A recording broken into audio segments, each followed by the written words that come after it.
এক ভক্ত ঠাকুরকে প্রশ্ন করিলেন, সমাধিস্থ ব্যক্তি যাহার ব্রহ্মজ্ঞান হয়েছে তিনি কি আর কথা কন না?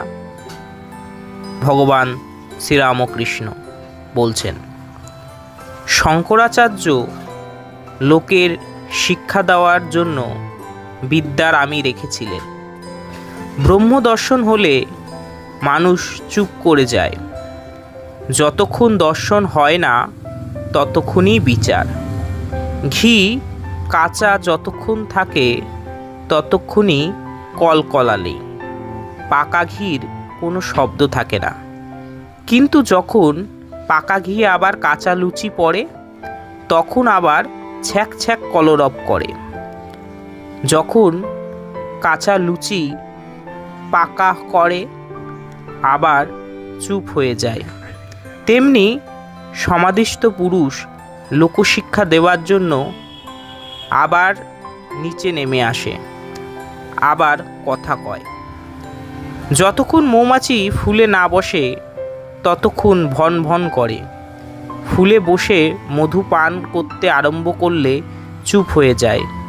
মধু পান করার পর মাতাল হয়ে আবার কখনো কখনো গুনগুন করে।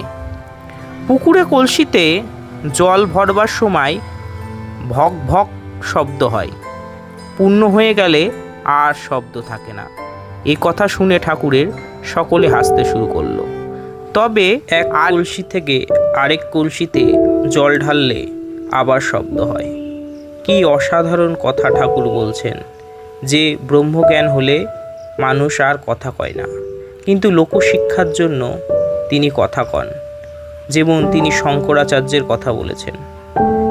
আবার আমরা দেখতে পাই তৈলঙ্গ স্বামী, লোকনাথ ব্রহ্মচারী, বামাখ্যাপা প্রমুখ সাধক ব্রহ্মজ্ঞানী দ্রষ্টা সত্যদ্রষ্টা পুরুষ, কিন্তু ব্রহ্মজ্ঞানের পরও ভক্তদের উপদেশ দিয়েছেন।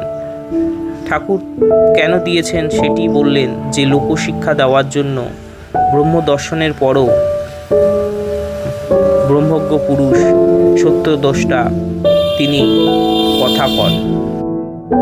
বন্ধুরা, যদি ভিডিওটি ভালো লাগে তাহলে অবশ্যই সাবস্ক্রাইব, লাইক করে আমাদের পাশে দাঁড়াবেন।